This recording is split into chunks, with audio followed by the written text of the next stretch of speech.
It turns out that serial coalition breakers, the FDP, were planning to break up the German government weeks ago, much to the surprise of no one except party leader Christian Lindner, who definitely had no idea about the weirdly militaristic D-Day paper, even though his best mate wrote it.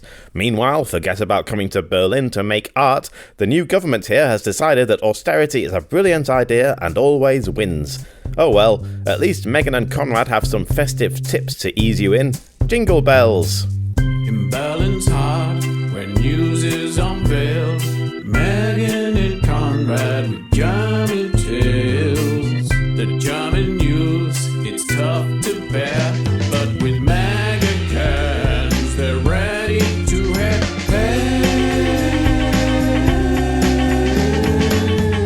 Konrad, daily news at hand. Megan feels to spare time to crack those cans.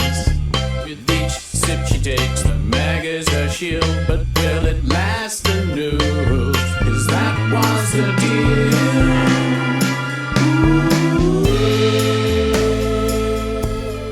Hello listeners, this is Konrad from Megan's Megacan obviously, and I just wanted to point out that we do actually have a Patreon page where you can give us a little bit of money to help us keep doing this.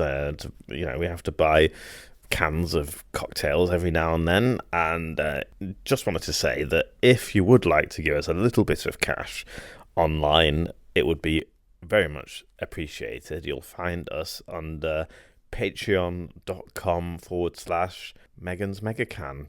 Thank you, and on with the show. Bye. Hello, everyone.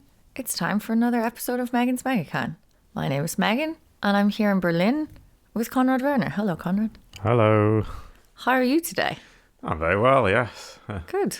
Not bad, can't complain. It's chilly. Raring to go. Woo! Yeah, it's chilly, but I don't mind. I like the cold. I like this. It's kind of like, it's bracing. It's bracing, you know.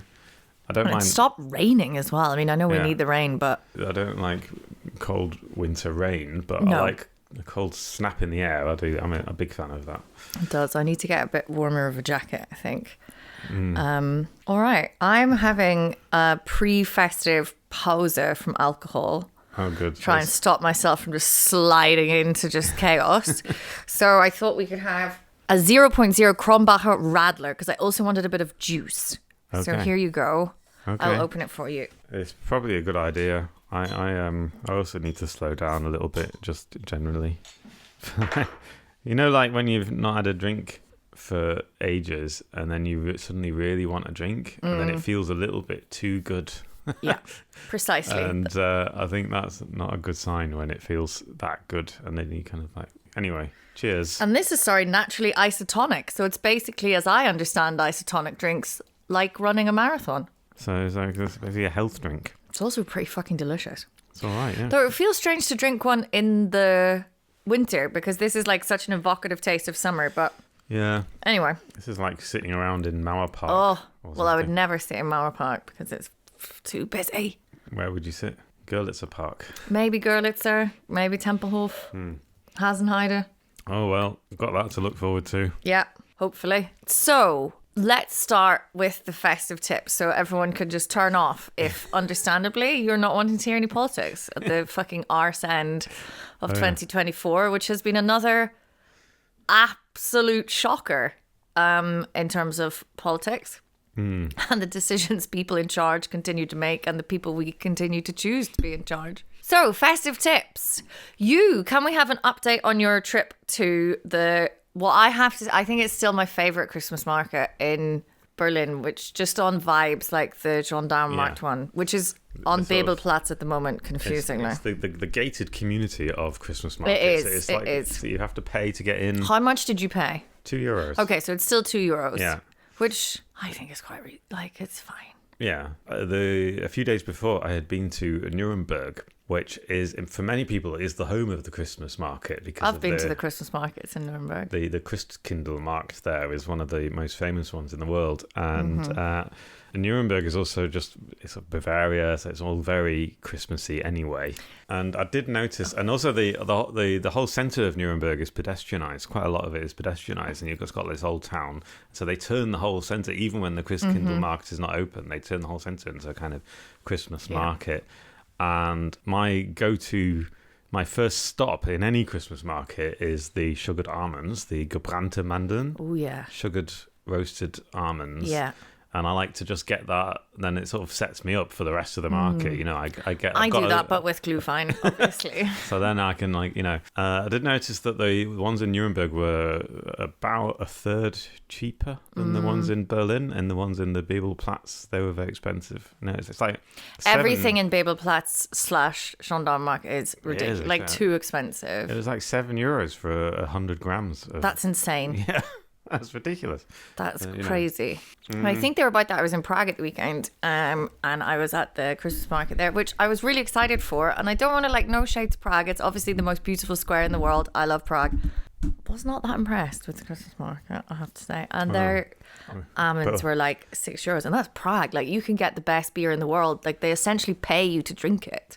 Right. So I think it's a bit of a markup. But anyway, other than the expensive mandals, there were some acrobats on the little stage there, on the covered things. Very mixed quality usually on that stage. What were the acrobats like? It looked like they were still rehearsing a little bit because it was very early in the run. Yeah, I was like, the market had only been open like 2 or 3 days, and it did look like they could do with a little bit more practice. And but it was very charming. They're also, acrobats are generally a little bit younger than those. I salute this. This is nice. But follow your dreams, everyone. I did. I was a little bit worried about one of the acrobats, breaking something or doing his knee or something, because I would not do that. What he was doing, he was sort of balancing on another man's shoulders and all that stuff. But I think I'm sure they'll get there. I'm sure it'll be dazzling. If anyone has been and would like to update on the acrobats, that would be good. By the time of the 4th candle being lit. Yep. Weren't you telling me something at the end of the evening? Oh, yeah. Yes, I forgot about that. At the end of the evening, to kick us all out, they set off an air raid siren in the Christmas market, which is some people would consider tasteless and probably inappropriate thing to in the middle of the current geopolitical situation. And also, you think about all the tourists who come to Germany, and they still have the associations of Germany as all of those things, and then our way of getting them out of a fucking Christmas market is to be like, "Oh, just turn the sirens on, lads." Absolutely not. That's nuts. So yeah, they could have just played Silent Night or something. Yeah, just said, guys, it's time to go home. Yeah, but anyway. Luckily, it is. There's still a few improvements to make. Okay. Gotta file down some of the edges there. Yeah, well, God, you'd really expect better. I might have to rescind my recommendation of that place. Anyway, what I will not rescind my recommendation of is, of course, everyone's favourite local Christmas market this weekend, which is the Rixdorf. Right. Christmas market in Neukölln, in Little Rixdorf, which is where you're walking around Neukölln and then suddenly you're randomly in this little village. It's very beautiful, slightly unsettling, to be honest. Yeah. But if you haven't been, you can go there. Starts Friday evening. We're on Saturday and Sunday. It's always absolutely rammed. Why is it that one's so especially popular? It's just lovely, and it only happens one weekend, yeah. One weekend. Right. It's it's got lots of little local stalls, and I think the Korean church does their food, which is really good. I don't know, everyone just likes it. You can go and see the old coaches of the post service. There's a blacksmith I think you can go and look at. It's just very nice, and it's in a lovely area. Yeah, it's got cobbly, isn't it? Cobbly. It is. It's very cobbly. You do want cobbles for your Christmas market. You can go and get really nice Glühwein and stuff as well there, but also I would start off, or at least go at some point. So at the, oh God, is that the south end of the market. Basically, walk towards Richardplatz from Karl-Marx-Straße. And there's a big Späti on the corner. And the guys that run the Späti always do Glühwein. It is really cheap. And they are just like banging out the tunes. And they will also, I'm pretty sure I make this recommendation every year, but you will go and like ask for like a Schuss in your Glühwein and they'll just like free pour or hand you the bottle. And it's just very fun. So go and get sorted. If you're in the mind to have a drink, go and get your first one of the night there because it's great. There we go. That's my festive tip. Excellent. More of them next time. Yeah. Okay, good. All right. News. Right. We have to talk about, once again, the FDP because they're continuing to, in a very, very satisfying way, I don't know. Yeah, so what happened was the D-Day, like as a British journalist, I have often noticed that the British media is a little bit obsessed with World War II vocabulary. Mm-hmm. And I've always thought that was a bit suspect, but it turns out that is not confined to British things. Oh. I always thought it was something that, British media was often obsessed with using like World War II metaphors for things. But apparently it's a thing in Germany too. So hopefully within reason. Within reason. Well, because they bring up this. Well, they just had this thing with the D-Day. They call it D-Day. The FDP did, yeah. Oh, the FDP. Well, yeah. In terms of like, do they understand that D-Day was the beginning of the end for Germany? Is that? Are they being that self-reflexive? Because yeah, in that case, it is D-Day. So last we heard, and I have not been following this at all apart from what we've sort of discussed. Last we heard, Olaf had finally had enough of Lindner because he had called for this election and he was like, do you know what? Olaf was like, this is the final fucking straw. I have had it. Not going to deal with this man anymore. Out you go. Don't let the door hit you on the way out on your bike. And Christian Lindner was like, and then there was rumblings like, was this planned? Yeah. And everyone was like, no. That's more or less it. So, and then what happened? What is D-Day plans? What's happening? About a week ago, Die Zeit newspaper published a report saying that there was this D-Day paper that had been going around in the FDP explaining when they would break up the coalition. And they predicted it to this week. So they said, like Germans use this Kalenderwoche. Yes. So they said Kalenderwoche 45, which was the week beginning 4th of November, which is also, the planned exit it would be in the middle of that week, which is, in fact, what actually happened. Ooh. And this, according to the FDP, this was dated in October. So they were like planning it apparently for a couple of weeks in advance. And yeah, it caused a bit of a ruckus because the Lindner had gone into this meeting saying, I have made a suggestion for how we will bridge the gap between ourselves and the SPD and Olaf Scholz. And all of the time, his party was already planning to break up the coalition. And this caused like a lot of upheaval, a lot of anger, because at first they denied it, and they denied that they used the phrase D-Day. So the general secretary of the FDP, he's called Jin Sarai, he came on the radio and said, there is no such paper. I don't know what you're talking about. Never heard of it. This is like ridiculous. And then it turned out to be true. There was a paper. And then he resigned and he said, well, I didn't know. And so I have to resign now because I didn't know. I inadvertently lied is what the phrase that he used. So he had to resign. And then someone else had to resign. The person who admitted to publishing this or writing up this D-Day. It was actually a PowerPoint presentation, an 8-page PowerPoint presentation. Of course it was, because they're fucking business bros. It's the only text they can ever, and they fucking conversations they have about slide, like what? Yeah. Okay. So it's a PowerPoint presentation of 8 pages. It was apparently written by someone called Carsten Reimann. And this is when he's had to resign. He also resigned, as well as the general secretary, Sarai, and he was the the federal managing director of the FDP, like a party leader, organizer. He's one of Lindner's like most important sort of confidants as well. God. But then guess who didn't resign was Christian Lindner. Christian Lindner, Yeah. the leader of the party. So they were like, well, so why? And so then he had to come on TV fairly often and explain why these two other important people in the FDP have to resign, but he doesn't. Mm-hmm. And he says, well, he kept saying, well, I didn't write the paper, so I shouldn't have to resign. And then they were saying to him, yeah, but do you agree with it? And he said, yeah, I agree with what the paper said, and I'm sad that the people have resigned, but I didn't write it, so I don't have to resign. And they said, well, why do they have to resign then if you agree with it? And he says, well, that's not the point. And then he sort of said, like, they shouldn't have used the word D-Day. And also there was a few other military terms used in it, such as field battle, Feldschlacht, start of the Feldschlacht. So it lays out the PR campaign they were going to do when they break up the coalition government.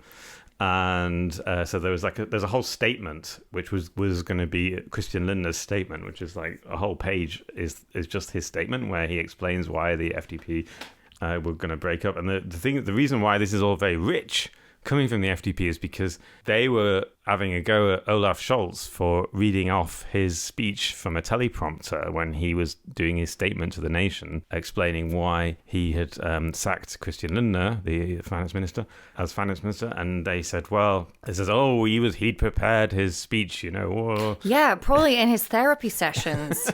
He has been asked to, just write down all your feelings about it. You don't have to send it unless it gets really bad, but just have it written down. Yeah. So then it turns out that it had been prepared. This has already been prepared by the FDP as well in what they themselves called the D-Day scenario, and it goes into 4 phases of. There's a pyramid. Of course. The D-Day flowchart. Phase 1 is the impulse. Germans love that word impulse. I don't really know. It means like. Phase 2 is something happens basically that starts action, which we do, like that is technically what an impulse is, but it's a lot more used, I think.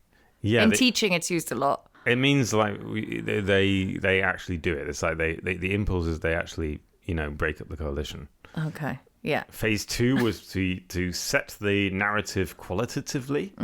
Phase 3 was set the narrative quantitatively. I would love to have one of them here to ask me, can you just see these 2 words you've put here? Could you explain those for me? Can you define them? What do you mean? What do they mean? Well, I think is the first one, set the narrative qualitatively, was like tell their side of the story, explain what they were going to do. And then phase 3 quantitatively was put it in all the media you possibly can and put it in social media and make little clips and videos and all that stuff. I don't think that's what qualitative and quantitative mean. Well, dicks. Okay. They're such... And then the base of the pyramid was phase 4 is start of the open field battle, the Feldschlacht. Woo! Let's go. What? So that was like So they've got some weird stuff about qualitative, quantitative, which they don't seem to understand. And then Feldschlacht. Feldschlacht, yeah. Bring down the government and then open battle. Yeah. Like, this is weird. So, it's just weird stuff. Then Lindner was saying, well, this is just the ordinary thing that a party and internally every party has to make strategic decisions. And of course, I am not privy to every single paper that every single member of the FDP headquarters writes. And, no, but one's laying out your idea to bring down the government, you should probably be aware of, Christian. Yeah. And if you're not, then... Yeah, exactly. Anyone address how... I mean, there's a lot of memes going around about it, obviously. It really makes you wonder. And you're like, these are the fucking lads that are like, they're running stuff. They have been in charge of our like finance ministry.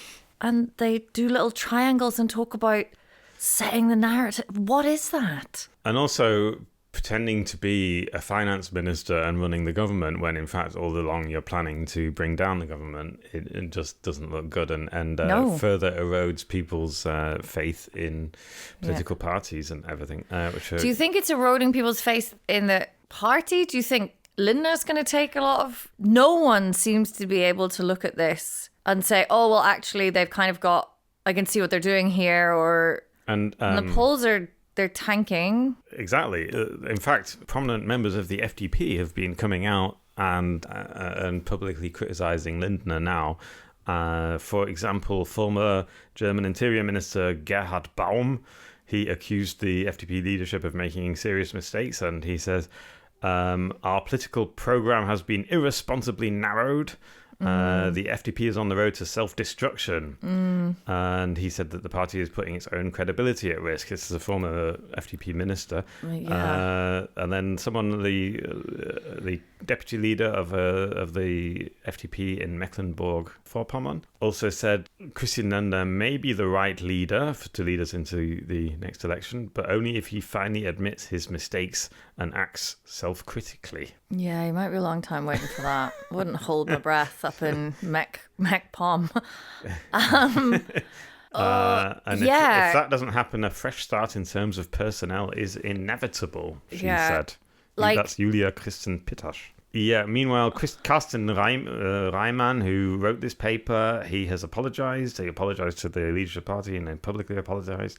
And he said he definitely wasn't told to write it by Christian Lindner, his best friend and leader.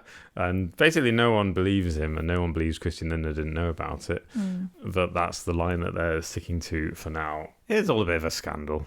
It's just so embarrassing. And also, yeah, this level of like trying to get away with something that is so clearly like easily to see through or so implausible, it just points to like a real arrogance and stupidity.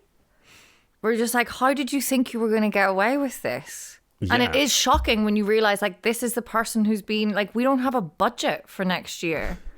We don't have a fucking... But shit is getting really bad in Germany and people are voting fascist because of it. And the man who's supposed to be fucking sorting out or agreeing to budgets and how much money people are going to get from the government is off doing silly buggers, making little pyramids about Schlachtfelder with his pal and then denying it. Like, what the actual fuck? I can't even be like, this is the problem whenever I'm not drinking. I'm not even like, I'm just very disappointed. I'm just like, ugh. But like, what question. does Christian Lindner stand for? What does he want? Like this guy, who was it that was said like we've narrowed like the FDP. And I think I said this last time, like it's interesting. I don't know anything about the FDP pre-Lindner, but people who do seem to have. And to me, then, they're just like a free market joke, the bro party. But I don't think that is what they've been around for much, much longer than brodom. Yeah, well, I think the basic problem with the FDP is that everything that was good about them, and the whole reason why the party existed, because they were like for individual rights and basic freedoms and that. And all those things have long since been absorbed into society, really. Yeah, there's nothing really for them to stand for except for total free market, neoliberalism. And that's all that's really left of them. And that is when you ask, what does Lindner stand for now? Well, he kind of told us on a TV show where he said what Germany needs is more Musk and Milei, as in Javier Milei, the Argentinian Prime Minister. What Argentinian president. What bits of them does he think? Well, they're like, so Musk is now in charge of this thing called Doge, isn't he, in America? Or he's supposed to be in charge of whatever it's going to be, the Department of Government Efficiency. And I guess the main idea of it, if it ever happens or it comes into existence or what it even means, but it would be like slashing the government budget and sacking loads of people, which is, we'll see what that happens. But that is what Milei is doing in Argentina. And Lindner now has decided that's the way he wants to go. And he has also said that he would like to be finance minister in the next government. Do you remember that? He says he doesn't actually want to this is like a worrying level of delusion. Like this is not a fit person for office. Well, in the same way that like Trump is not fit for office. Like, you can make mistakes and you can have politics that I disagree with, but like, what do you mean you want to be finance? What do you mean? Like, at some point you have to just stand up and be like, say something that's grounded in reality. Well, also the FDP has a problem with credibility anyway, because they were going to, you might remember a few years ago, when Merkel's last won an election, and he was in negotiations with her to do what was then going to be this Jamaica coalition with the Greens and the CDU, and he broke off negotiations with that halfway through. He says, no, I'd rather not govern than govern wrongly. And so he didn't want to do a coalition with the CDU then. Now he doesn't want to do a coalition with the SPD, and it does make him look like every time he doesn't like something, he just throws it all. He's not a person, like a rational person, it seems. Like, I mean, I don't know. I also don't know him as a person, like personally, but this is not the action of. Yeah. Like, I can have my issues with, Olaf. Oh, God. I don't know. Who is Olaf? Again, I think I could walk past him on the street. I wouldn't notice. So what we're left with now is him saying, he would probably like to go into a coalition with the CDU, but even Friedrich Merz is not impressed with Christian Lindner's thing. So Friedrich Merz said he was appalled by this idea, this Musk-Millet suggestion. Again, that's just... Even if you do stand for austerity in politics, which I happen to think is wrong, but it's a reason, like, fine. But in today's political climate, where you know that the overriding kind of sentiment in Germany, really, amongst the majority of the electorate is like, fucking hell, look at what America just did again. Oh my God. And then to just spout out these like populist names and like Elon Musk, who is kind of like a joke figure unless you're like a bro. Like, what? And the only thing I can think is, the only thing that would make sense is he's trying to appeal to that kind of MAGA bro thing, which has like huge sway in the States. Like all of that, like Trump's acceptance speech, some guy was like shouting out names of all these right-wing YouTubers. My students were obviously telling me about this. I have no idea who these people are. But they're like, yeah, these are the guys that are really everyone follows. I heard the phrase like bro-oligarchy. I was like, that's great, but also really depressing. But I'm just not sure that Lindner, I don't know. I don't think there's enough of that in Germany. And those lads, they've got the AfD, because it is a right-wing thing that you want to cover up with like a phone or like, I think it's, who are you talking to, Christian, other than yourself? Well... the latest polling would suggest that your analysis is correct, because the FDP hasn't gained anything in the last couple of weeks since they broke up the coalition. They're still on about 4%. Remember, they need 5% to get into the parliament. They do. Meanwhile, turn up for the books. Scholz's SPD has narrowed the gap on the CDU. No.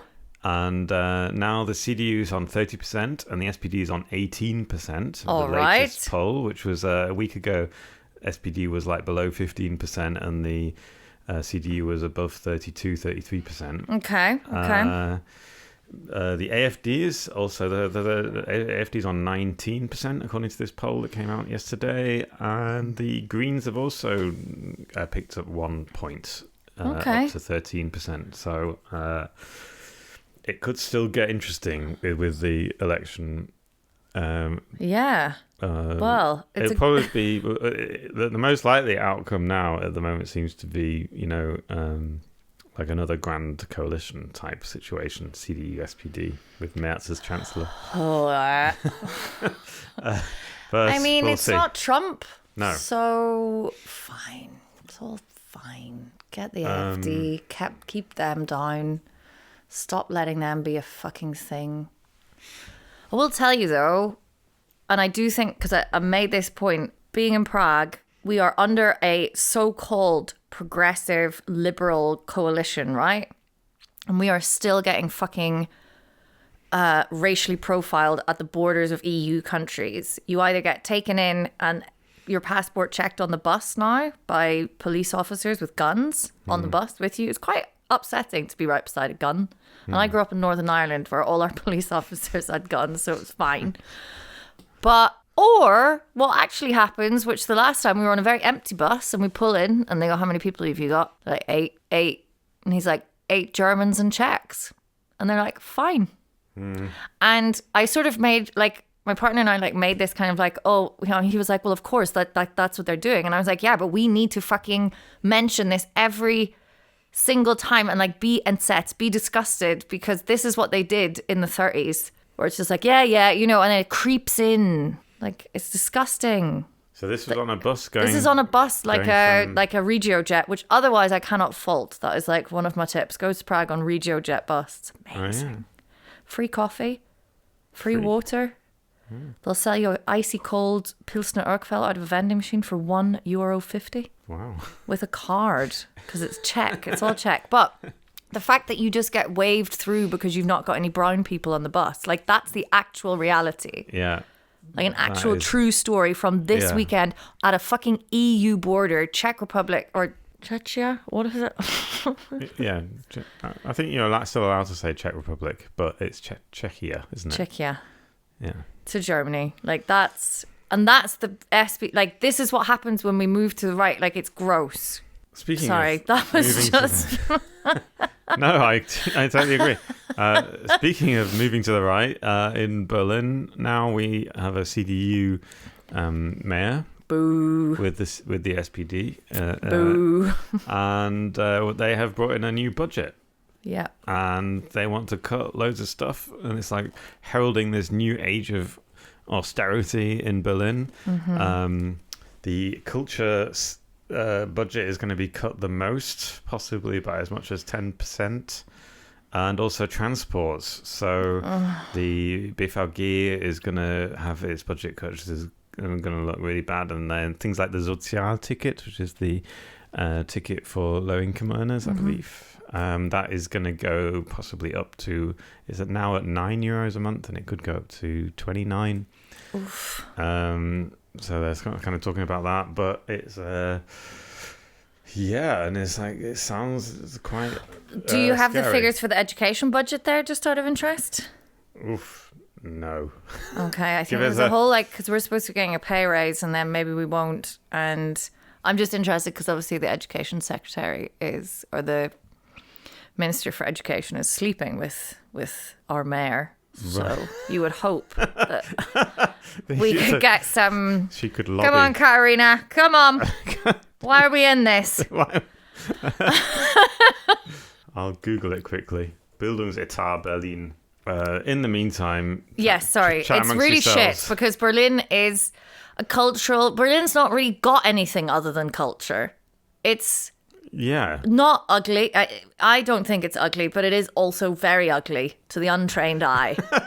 It might look the ugly. weather's fucking awful at the moment. It's super grey. You can't go to the lakes. There's no thing. So in the winter, we need our culture. We need all the cool stuff. We need to still be able to like... Yeah, it is sort of what is the point of Berlin a little bit. Exactly. Without the culture. Like, if there's not people getting funding for stuff, if you're not hearing about what people do for a living and thinking, how do you pay rent? Then Berlin is like, it's fucked. Yeah. So what's happening with the culture? Give me some.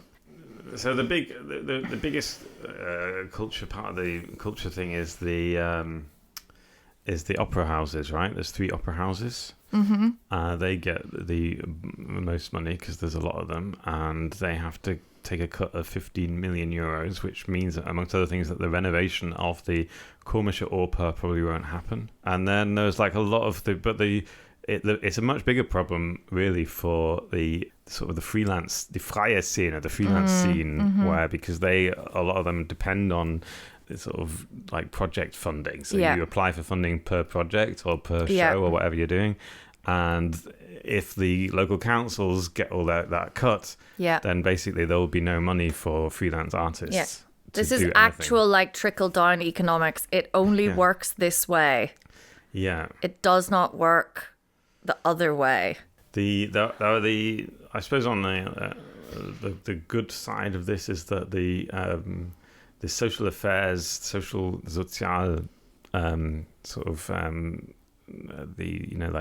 social security budget won't be like cut.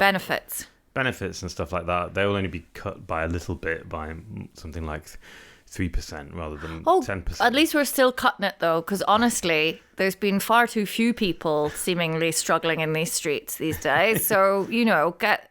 Yeah.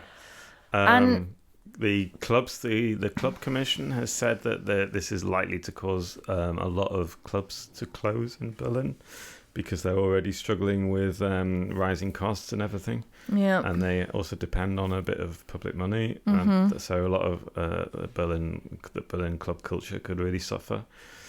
So, yeah, it's not ideal. And that is really important. Those are important spaces for people, the kind of people that Berlin should be supporting, because it's Berlin. Yeah. What else is it going to have? We can't all go and be startup people and work at Zalando.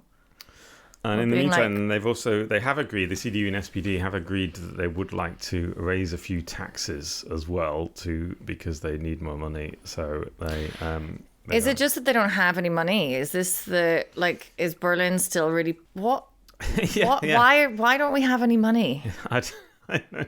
They have to save 3 billion euros. Why? Because they haven't got it, and they don't know where to get it from. They just need to save 3 billion euros. So one of the things they want to do to compensate is to raise something called the Vergnügungssteuer, which is the pleasure. No, Vergnügung is also what we're supposed to be doing in Berlin. So you're going to let us have less pleasure but tax us more? Fuck off!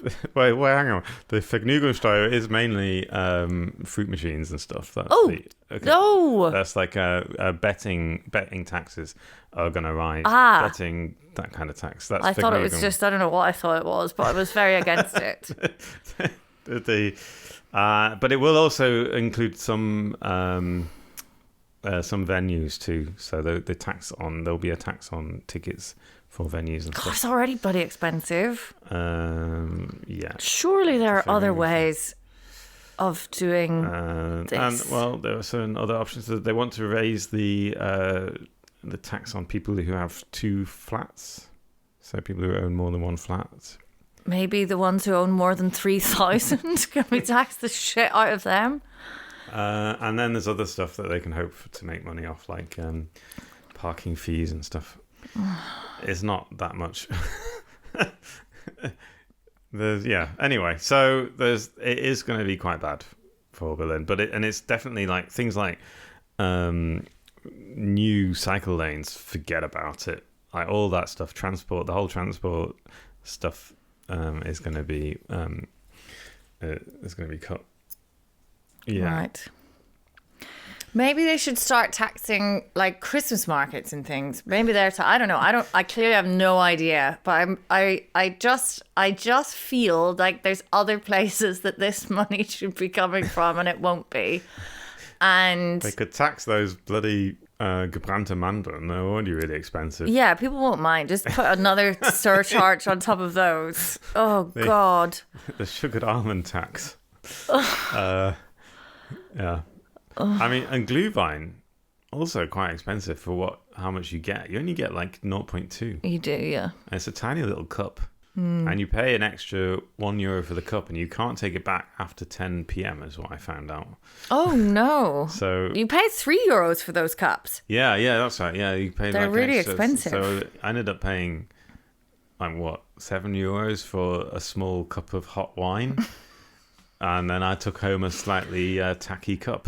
For my bag is always full of slightly tacky cups around this time of year for my pains. Yeah. So after the air raid siren went off, oh God, I was no longer allowed to take my cup back. Okay, all right. No, we have to remember that there are some good things still. And brilliantly, the Rixdorf one ties into this nicely because they were one of the things, they're so popular that when, maybe this time last year or a little bit earlier last year, the CDU had just come in that year and they're throwing their weight around being we're going to have to make cuts. And they made cuts in Neukölln and Neukölln was well, if you're going to do this, we won't be able to have the Rixdorf Christmas market. And I think stared them down and got a bit more money. Oh, right. Because everyone was oh, fuck you. No, you can't take the Rixdorf Christmas market away. So you can go. Everyone in the world will be there. It'll be very packed. It's for a party that calls itself Christian. Well, there you go. You can't cancel Christmas. You can't cancel Christmas. And on that note... On that note, have fun, everybody, this weekend. Take care of yourselves. Thanks very much. Thank you, everyone. Bye. Bye. Megan can German news in English with a cocktail can. The German news, it's quite a test. With Megan's Mega, you're feeling refreshed. Mega can German news in English with a cocktail can. Deutsche Nachrichten sind düster und schwer. Down the Mega. Defy the fear. Yeah. It's actually quite a positive message to give to people. So. I like to think that we have quite a positive impact on our listeners. I hope so. Because we try and get them to defy the fear of listening to the news all day. I mean, it's better than reading a German newspaper. Surely. I would definitely recommend listening to our podcast more than reading any German newspaper. German newspapers barely have pictures. Like fucking, it's just a brick of text. Oh yes. And they seem to make a virtue of it. They think it's like so great to have no text. Not like you Americans with your fucking colour pictures. decadent pictures in your newspapers. Yeah, What's that? A crossword puzzle? Oh, no wonder you had Trump. Jesus Christ, everyone! Like, there's a middle ground. You have to concentrate on the news. It's very important, and you have to like keep it there. Just have a mega. Have a mega. Give us a picture every now and then. Just a wee picture, maybe of, yeah, a diagram.